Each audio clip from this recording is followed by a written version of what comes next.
بسم اللہ الرحمن الرحیم۔ السلام علیکم۔ کہانی ہب میں خوش آمدید ویورز۔ آج جو کہانی میں آپ کو سنانے جا رہی ہوں وہ میری دوست کے کزن کے ساتھ پیش آنے والا ایک سچا واقعہ ہے، بلکہ یوں کہنا چاہیے کہ اس کی زندگی پر گزرنے والی ایک آپ بیتی ہے۔ یہ کہانی خوفناک ہونے کے ساتھ ساتھ بے حد دلچسپ بھی ہے۔ کہانی ہندو جن ذاتی اور سید زادہ سننے سے پہلے کہانی ہب کو سبسکرائب کیجیے اور ہماری ویڈیوز سب سے پہلے دیکھنے کے لیے بیل آئیکن کو ضرور کلک کیجیے۔ چلیے کہانی شروع کرتے ہیں۔ یہ ان دنوں کی بات ہے جب میرا کالج میں نیا ایڈمیشن ہوا تھا۔ میرا تعلق بھی ایک مذہبی گھرانے سے ہے، تو میری کوشش تھی کہ کالج میں میری دوستی کسی اچھی لڑکی سے ہو جس کا زیادہ دھیان پڑھائی کی طرف ہو، مگر خوبصورتی میری کمزوری تھی۔ مجھے شروع سے ہی خوبصورت لوگ اچھے لگتے تھے۔ میری دوستی بھی کلاس کی سب سے خوبصورت لڑکی سمیرا کے ساتھ ہو گئی تھی۔ سمیرا جیسا خوبصورت چہرہ میں نے کبھی نہیں دیکھا تھا۔ اس کی آنکھیں ایسی تھیں کہ میں اس کی مصوری کیا کرتی تھی۔ غرض مجھے وہ اسی وجہ سے اچھی لگتی تھی کیونکہ وہ بہت خوبصورت تھی۔ اس کی خوبصورتی دیکھ کر میں سوچا کرتی تھی کہ اس کے باقی گھر والے بھی ایسے ہی خوبصورت ہوں گے۔ بس یہی سوچ کر میں اس سے اس کے خاندان کے بارے میں اتنے سوال کرتی کہ ایک دن وہ تنگ آ گئی۔ کہنے لگی، اگر تمہیں میرا خاندان دیکھنے کا اتنا ہی شوق ہے تو آج چھٹی کے بعد میرے گھر چلو۔ اس طرح تم میری امی سے بھی مل لو گی اور میرے خوبصورت خاندان کو بھی دیکھ لو گی۔ وہ لفظ خوبصورت پر زور دیتے ہوئے بولی۔ میں نے کچھ نہ سمجھتے ہوئے کہا کہ اچھا، میں کل گھر سے اجازت لے کر آؤں گی اور کل ضرور تمہارے گھر چلوں گی۔ اس نے کہا، ٹھیک ہے، تم کل ضرور اجازت لے کر آنا، میں بھی تمہیں اپنے گھر والوں سے ملوانا چاہتی ہوں۔ اگلے روز کالج سے چھٹی کے بعد میں اس کے گھر گئی۔ اس کی امی نے کافی پرتپاک انداز سے میرا استقبال کیا۔ وہ مجھے اپنے کمرے میں لے گئی اور مجھے اپنی چیزیں دکھانے لگی۔ تھوڑی دیر بعد اس کے گھر میں ایک نوجوان بھی داخل ہوا۔ یہ نوجوان بھی بے حد خوبصورت تھا، یوں لگتا تھا زمین پر کوئی فرشتہ اتر آیا ہو۔ اس کی سب سے اچھی بات مجھے یہ لگی کہ اس کی نظریں جھکی جھکی سی تھیں۔ میں نے سمیرا سے پوچھا کہ یہ کون ہے؟ اس کے بارے میں تم نے کبھی ذکر نہیں کیا۔ کہنے لگی، یہ میرا ماموں زاد ہے تو بہت خوبصورت مگر اتنا ہی بد نصیب ہے۔ اس کی باتیں سن کر میں حیران ہو گئی۔ بھلا ایسا کیوں ہے؟ میں نے دلچسپی سے پوچھا۔ کہنے لگی، رہنے دو، تمہیں ان باتوں پر یقین نہیں ہے، خواہ مخواہ میرا مذاق اڑاؤ گی، اور مجھے ہرگز پسند نہیں کہ کوئی میرے پیارے بھائی کا مذاق اڑائے۔ میں نے قسم دے کر کہا کہ سمیرا، تم مجھے بتاؤ تو صحیح، میں اللہ کی قسم تمہارے بھائی کا مذاق نہیں اڑاؤں گی۔ ایسا شاید میں اس لیے کہہ رہی تھی کہ وہ نوجوان میرے بھی دل کو بہا گیا تھا۔ سمیرا نے میرا اصرار دیکھا تو مجھے چھت پر لے گئی۔ کہنے لگی، میں جانتی ہوں تم ان باتوں پر یقین نہیں کرتی، مگر کبھی کبھی انسان کی زندگی پر ایسے واقعات بیتتے ہیں کہ اسے ان چیزوں پر یقین کرنا پڑتا ہے۔ زاہد بھی شروع سے ہی بے حد نیک واقعہ ہوا تھا۔ وہ فطرتاً شریف تھا اور لڑکیوں میں آنے سے جھجکتا تھا۔ بچپن سے ہی اسے قرآن پاک کی تلاوت کی عادت تھی اور 5 وقت کی نماز کا پابند تھا۔ مجھے اپنی بہن کہتا تھا اور مجھے اپنی ہر بات بتاتا تھا۔ زاہد جب 16-17 سال کا ہوا تو اس کی طبیعت میں ٹھہراؤ اور سنجیدگی آ چکی تھی۔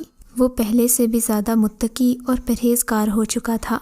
اس کی عادت تھی کہ وہ روزانہ رات کو تلاوت کر کے سوتا تھا۔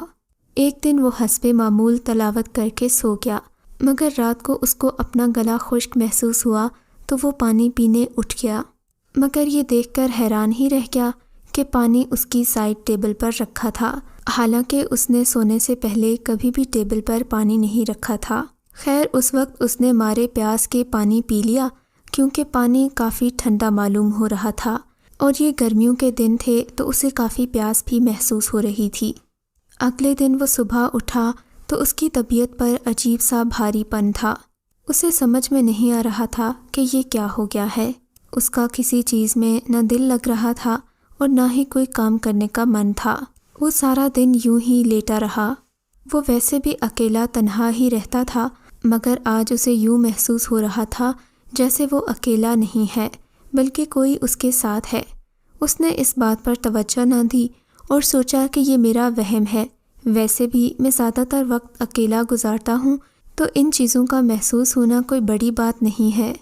غیر زاہد نے اس بات پر کوئی توجہ نہیں دی اور حسب معمول رات کو تلاوت کر کے سو گیا۔ آج رات کو جب اس کی پیاس کے مارے آنکھ کھلی تو یہ دیکھ کر حیران ہی رہ گیا۔ اس کے کمرے میں کسی عورت کے ناچنے کی آواز آ رہی تھی۔ اسے لگا کہ وہ کوئی خواب دیکھ رہا ہے۔ ناچنے والی عورت نہایت ہی خوبصورت آواز میں گانا بھی گا رہی تھی۔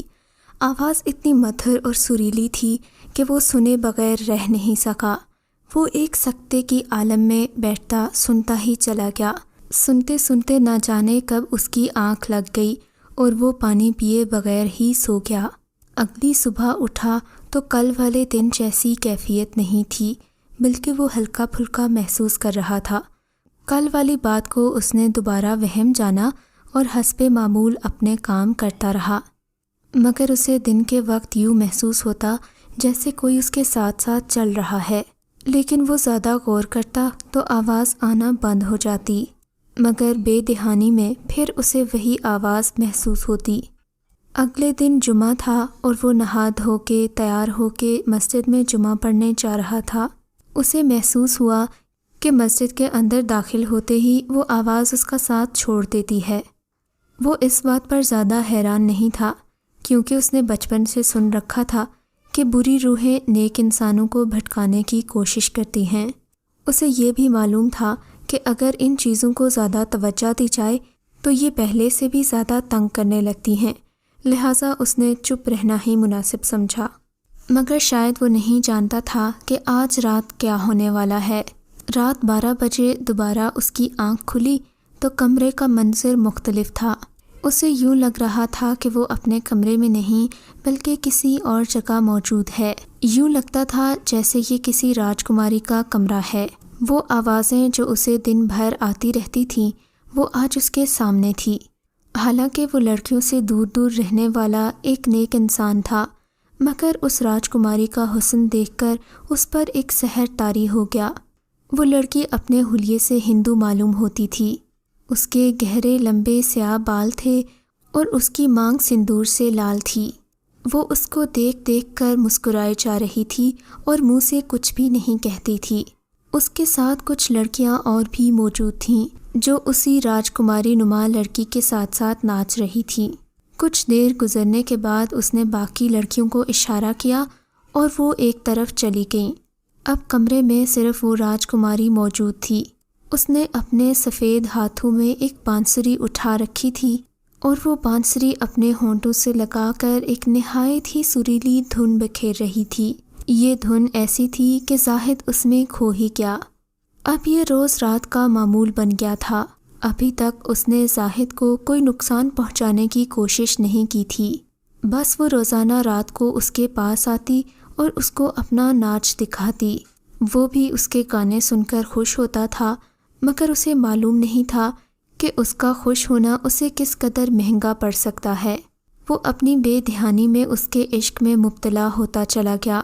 یہاں تک تو سب ٹھیک تھا، مگر مسئلہ اس وقت ہوا جب مومانی نے میرے کزن کے رشتے کی بات چلائی۔ مومانی بچپن سے ہی اپنی بہن کی بیٹی کو نظر میں رکھے ہوئے تھیں۔ ان کا خیال تھا کہ زاہد کی تعلیم مکمل ہو جائے تو وہ اس کی شادی حدیقہ کے ساتھ کر دیں گی۔ بات تو دونوں خاندانوں میں پہلے کی ہی طے ہو چکی تھی اور زاہد کو بھی اس رشتے پر کوئی اعتراض نہیں تھا۔ زاہد کی امی نے پھر بھی جانے سے پہلے ایک بار اسے مطلع کر دیا تھا۔ یہ شام کا وقت تھا اور وہ اپنے کمرے میں مطالعے میں مصروف تھا۔ اس کی امی نے دروازہ کھٹکایا اور باہر سے ہی بولی، بیٹا مجھے تم سے ایک ضروری بات کرنی ہے۔ وہ اپنی ماں کی بات سننے کے لیے کتاب سائڈ پر رکھ کر متوجہ ہو کر بیٹھ گیا۔ بیٹا تم تو جانتے ہو حدیقہ کی تمہارے ساتھ نسبت بچپن سے طے ہو چکی ہے، مگر میرا خیال ہے کہ اب باقاعدہ منگنی کی رسم کر لینی چاہیے۔ ماں اپنے بیٹے کو خوب سمجھتی تھیں، لہٰذا انہوں نے سوچا تھا کہ وہ زاہد کو ساتھ لے جانے کی بجائے مٹھائی اور انگوٹھی لے کر خود ہی حدیقہ کے گھر جائیں گی اور اسے زاہد کی طرف سے انگوٹھی پہنا کر واپس آ جائیں گی۔ اسے بھلا کیا اعتراض تھا؟ وہ سیدھا سادھا لڑکا تھا، کسی کو پسند بھی نہیں کرتا تھا، پھر اسے بھلا حدیقہ سے شادی میں کیا اعتراض ہونا تھا؟ جو کچھ اسے خواب میں نظر آتا تھا وہ تو ظاہر ہے حقیقت نہیں تھی کہ اس کی بنا پر شادی سے انکار کیا جا سکے، مگر ماں کے کمرے سے باہر جانے کے بعد ہی طوفان شروع ہو گیا۔ کمرے میں توڑ پھوڑ کی آوازیں آنے لگیں، ایسے لگ رہا تھا جیسے کوئی شیشہ توڑ رہا ہو۔ وہ گھبرا کر کھڑا ہو گیا مگر اسے کچھ نظر نہیں آیا۔ چیزیں ٹوٹنے کی آوازیں تو آ رہی تھیں مگر کمرے میں سبھی کچھ صحیح سلامت تھا۔ اچانک اس کی نظر شیشے پر پڑی تو وہ یہ دیکھ کر حیران ہی رہ گیا کہ وہاں ایک نہایت خوبصورت عورت کی تصویر تھی، مگر وہ تصویر ساکت نہیں تھی، ایسے لگ رہا تھا کہ کوئی شیشے کے اندر سے اس سے مخاطب ہے۔ وہ ہمت کر کے شیشے کے پاس گیا تو یہ دیکھ کر حیران ہی رہ گیا کہ شیشے میں وہی تصویر تھی جو اس نے اگلی رات خواب میں دیکھی تھی، مگر اس کے چہرے سے وہ عشق اور محبت والے تاثرات غائب ہو چکے تھے۔ وہ یکدم غصے میں معلوم ہو رہی تھی، اسے دھمکانے کے انداز میں بولی، اگر کسی نے تمہارے قریب آنے کی کوشش کی تو میں اس کی جان لے لوں گی۔ یہ سن کر وہ بہت حیران ہوا اور خوفزدہ بھی، کیونکہ آج سے پہلے جو کچھ بھی ہو رہا تھا وہ صرف اس کے خوابوں تک محدود تھا، کبھی یہ سب اس کے ساتھ حقیقت میں نہیں ہوا تھا، لہٰذا آج اس کا خوفزدہ ہونا بنتا تھا۔ پھر اچانک اس کے کمرے میں اندھیرا چھا گیا، اب تو وہ خوف کے مارے پسینے میں بھیگ رہا تھا۔ بھلے وہ روح انتہائی خوبصورت اور حسین تھی اور اس کے دل میں بستی تھی، مگر غیر انسانی ہونے کی وجہ سے اسے خوف آ رہا تھا۔ وہ جان گیا تھا کہ یہ جن زادی ہے اور اس سے محبت کر بیٹھی ہے۔ محبت تو وہ بھی کرتا تھا، مگر اس محبت میں خوف کا بھی عنصر شامل تھا۔ زاہد نے گھبرا کر دوبارہ کمرے کی لائٹ آن کی تو یہ دیکھ کر حیران رہ گیا کہ شیشہ اپنی جگہ پر موجود تھا، مگر نہ ہی اس میں کوئی عکس تھا اور نہ کسی قسم کی تصویر۔ کمرے کے حالات نارمل دیکھ کر وہ بھی نارمل ہو گیا تھا۔ اس نے سوچا کہ یہ سب ختم ہو گیا ہے، مگر یہ تو اس کی بھول تھی۔ شام کو اس کی امی ہانپتی ہانپتی گھر آئیں، باقی گھر والے بھی بہت پریشان تھے، گویا گھر میں کوہرام مچا ہوا تھا۔ پتہ چلا کہ منگنی کرنے حدیقہ کے گھر گئے تھے، مگر منگنی کی مٹھائی کھاتے ہی حدیقہ کو دورہ پڑ گیا اور وہ بے ہوش ہو گئی، ہسپتال میں ہے اور ابھی تک اسے ہوش نہیں آیا۔ یہ سن کر زاہد کے ہوش اڑ گئے، تو گویا وہ روح جو کچھ کہہ رہی تھی وہ سچ تھا۔ اب اس کے خوف میں پہلے سے بھی زیادہ اضافہ ہو چکا تھا۔ اس نے سوچا کہ اگر وہ ماں کو بتائے گا تو بات بگڑے گی، وہ خواہ مخواہ اس پر کسی عامل کو بلا لائیں گی، جبکہ اسے یہ باتیں ہرگز پسند نہیں تھیں۔ وہ ان باتوں پر یقین نہیں کرنا چاہتا تھا، مگر زندگی نے اسے مجبور کر دیا تھا، اور حالات بھی ایسے تھے کہ اگر وہ انکار نہ کرتا تو دونوں طرف سے نقصان ہو جاتا۔ وہ میرے پاس آیا اور بولا، سمیرہ، میرے ساتھ ایک عجیب واقعہ پیش آیا ہے۔ اس نے سارا واقعہ میرے گوش گزار کیا۔ اس کی بات سن کر میں اس پر ہنسے بغیر نہیں رہ سکی۔ میں نے ہنستے ہوئے کہا، اچھا تو اب تم اتنے حسین ہو کہ تمہیں خواب میں حوریں نظر آنے لگی ہیں؟ میری مانو تو حوروں کے بارے میں زیادہ پڑھنا چھوڑ دو، مجھے تو لگتا ہے کہ تم حوروں کے لیے ہی یہ ساری عبادتیں کرتے ہو۔ برا سا منہ بنا کر کہنے لگا کہ میں کسی اور سے کوئی بات نہیں شیئر کرتا، ایک تم ہی میری دوست ہو، مگر تم بھی میرا مذاق اڑا رہی ہو۔ کیا تم نہیں جانتی کہ کل حدیقہ کی طبیعت کس قدر خراب ہے اور وہ ابھی تک ہسپتال میں ہے؟ ہاں تو یہ اتفاق بھی ہو سکتا ہے کہ اسے مٹھائی سے الرجی ہو یا پھر کچھ ایسا غلط کھا لیا ہو کہ اس کے معدے میں کوئی خرابی ہو گئی ہو۔ اب اس کا یہ مطلب تو نہیں کہ اسے کسی حور یا راجکماری نے ہی پریشان کیا ہے۔ بہرحال اس نے مجھ سے مزید کوئی بات نہیں کی اور گھر چلا گیا۔ اگلے دن حدیقہ ہوش میں آ چکی تھی اور میرا شک یقین میں بدل گیا کہ زاہد کو طرح طرح کے وہم ہونے لگے ہیں۔ مجھے اندر ہی اندر حدیقہ کے لیے ترس بھی محسوس ہو رہا تھا کہ کیسے وہمی انسان کے ساتھ اس کا پالا پڑ گیا ہے، جس کو رات کو خواب میں حوریں نظر آتی ہیں۔ بہرحال منگنی ہو چکی تھی، مگر شادی اگلے مہینے طے ہونا قرار پائی تھی۔ جوں شادی کے دن قریب آتے جا رہے تھے، زاہد کی بے چینی میں اضافہ ہوتا جا رہا تھا۔ اب زاہد نے تہیہ کر لیا کہ وہ اپنے استاد صاحب کو اس مسئلے کے بارے میں آگاہ کرے گا تاکہ اس کے گھر والوں کی زندگی تباہ ہونے سے بچ سکے۔ اس کے استاد محلے کے امام تھے اور ان معاملات کو خوب سمجھتے تھے۔ انہوں نے زاہد کو کچھ وظیفے بتائے اور بتایا کہ آئندہ جب بھی وہ عورت تمہیں گانا سنانے آئے تو تم نے اپنے کانوں میں انگلیاں دے دینی ہیں، کیونکہ جس قدر تم اس کو سنو گے اسی قدر اس کے جال میں گرفتار ہوتے جاؤ گے۔ زاہد نے استاد صاحب کی بات مان لی اور وظیفے پڑھنا شروع کر دیے، مگر اگلی رات جو ہی اسے چھن چھن کی اور گانوں کی آواز آئی وہ سب کچھ بھول گیا تھا۔ اس سریلی آواز میں ایک بار پھر سے کھو گیا تھا۔ اسے اپنے دل پر قابو ہی نہیں رہا تھا۔ شاید اس کا حسن ہی ایسا تھا کہ اس نے زاہد کو پاگل کر دیا تھا۔ مگر آج بات گانے پر ختم نہیں ہوئی۔ اس نے زاہد کے پاس آ کر غصے والے انداز میں کہا، دیکھ لیا تم نے اس کا انجام جس نے تمہارے پاس آنے کی کوشش کی تھی۔ اب اگر اس نے مزید تمہارے قریب آنے کی کوشش کی تو میں اسے جان سے مار ڈالوں گی۔ میں نے صرف تمہیں سمجھانے کے لیے یہ کیا ہے، میں اسے زیادہ نقصان نہیں پہنچانا چاہتی۔ زاہد نے آج ہمت کر کے اسے کہہ ہی دیا، آخر تم کیوں میرے پیچھے پڑی ہو؟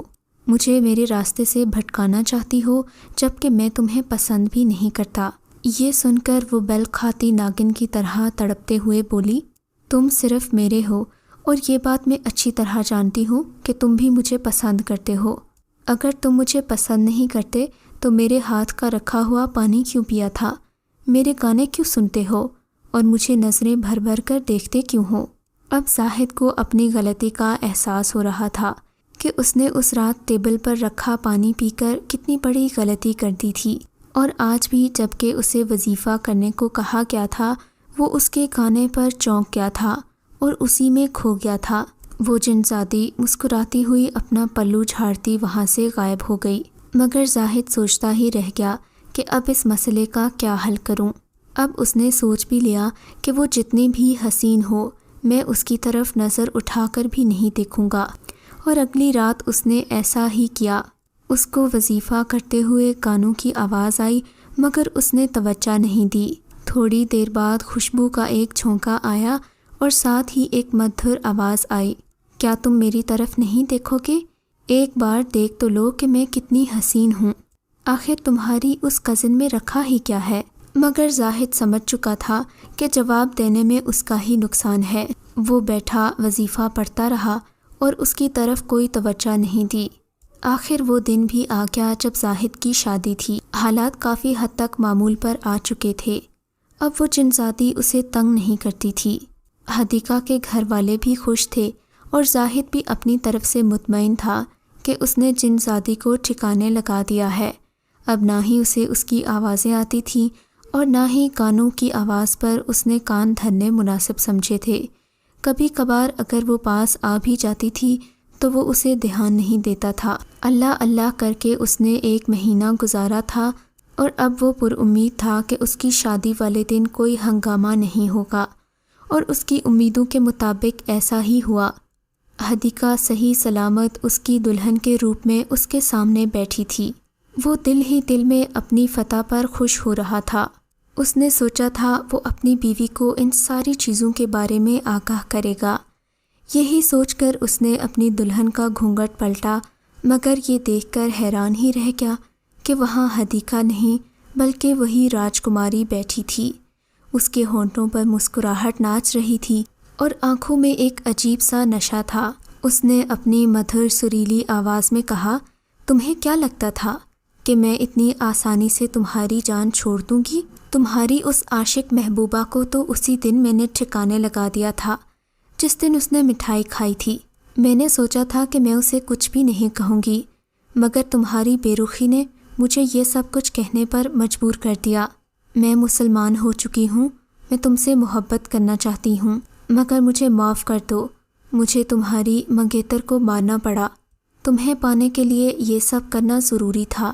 میں نے جب سے تمہیں مسجد والے راستے میں دیکھا ہے میں تمہاری عاشق ہو گئی ہوں، مگر تمہاری بے رخی نے مجھے ستا کر رکھ دیا تھا۔ دیکھو اب میں جن ذاتی نہیں ہوں، میں تمہیں انسان ہی کے روپ میں نظر آؤں گی۔ تمہارے گھر والوں کو بھی نہیں پتہ چلے گا کہ میں کون ہوں۔ میری شکل تو ان کے سامنے وہی ہوگی، ہاں بس تمہارے لیے میں مینا ہوں۔ آج اس نے پہلی بار اپنا نام زاہد کو بتایا تھا، مگر زاہد کی ساری خوشی ہوا ہو چکی تھی۔ کچھ بھی تھا مگر وہ حدیقہ کو دل سے پسند کرتا تھا، اس کے لیے دعائیں کرتا تھا اور چاہتا تھا کہ وہی اس کی بیوی بنے۔ اب ستم ظریفی تو یہ ہے کہ اس کے گھر والے اس کی کسی بات کا یقین نہیں کریں گے، کیونکہ وہ اس جن ذاتی کو حدیقہ ہی سمجھتے ہیں، جبکہ یہ بات صرف مجھے معلوم ہے کہ وہ حدیقہ نہیں بلکہ مینا ہے۔ اس کے ساتھ رہنا اسے عجیب لگتا ہے۔ وہ لاکھ حسین سہی مگر حدیقہ کی یادیں اس کے دل میں ہمیشہ زندہ رہیں گی۔ وہ اسے بچپن سے ہی پسند کرتا تھا اور دل سے دلہن بنانا چاہتا تھا۔ اتنے سال اس نے صبر کیا تھا کہ وہ اسے عزت سے بہا کر اپنے گھر لائے گا، مگر اب وہ اپنی ایک خطا کی وجہ سے اس جنزادی کے ساتھ رہنے پر مجبور تھا۔ بس یہی وجہ ہے کہ یہ بجھا بجھا سا رہتا ہے۔ حدیقہ کی یادیں دل میں ہیں اور کوئی بھی اس بات پر یقین نہیں کرے گا کہ حدیقہ مر چکی ہے۔ اس کے چہرے پر جو تمہیں درد نظر آ رہا ہے وہ اسی بات کا ہے کہ کوئی اسے سمجھتا نہیں ہے۔ کبھی کبھی تو مجھے بھی اس کی کہانی پر شک ہی ہوتا ہے، مگر پھر یہ میرا دوست ہے اور بھائیوں جیسا ہے تو میں اس کی بات پر یقین کرتی ہوں۔ میں جانتی ہوں کہ تمہیں بھی میری اس بات پر یقین نہیں آئے گا، کیونکہ شاید میرے لہجے میں بھی ایک بے یقینی ہے، مگر حدیقہ کی آنکھوں کی چمک اور اس کے بدلے ہوئے انداز بتاتے ہیں کہ وہ واقعی حدیقہ نہیں بلکہ کوئی اور ہی ہے۔ ویورز، آپ کو یہ کہانی کیسی لگی اور آپ کے خیال میں زاہد کی یہ بات سچی ہے یا محض جھوٹ پر مبنی ہے؟ ہمیں کامنٹ سیکشن میں ضرور بتائیے گا۔ اگر آپ کو یہ کہانی اچھی لگی ہے تو اس ویڈیو کو لائک کیجیے اور اس طرح کی مزید ویڈیوز دیکھنے کے لیے ہمارے چینل کو سبسکرائب کیجیے۔ اور ہاں، اگر آپ کی کسی دوست، رشتہ دار یا بہن کے ساتھ خدا نہ کرے ایسا کوئی واقعہ پیش آیا ہے تو ہمیں کامنٹ سیکشن میں اس کے بارے میں ضرور بتائیے۔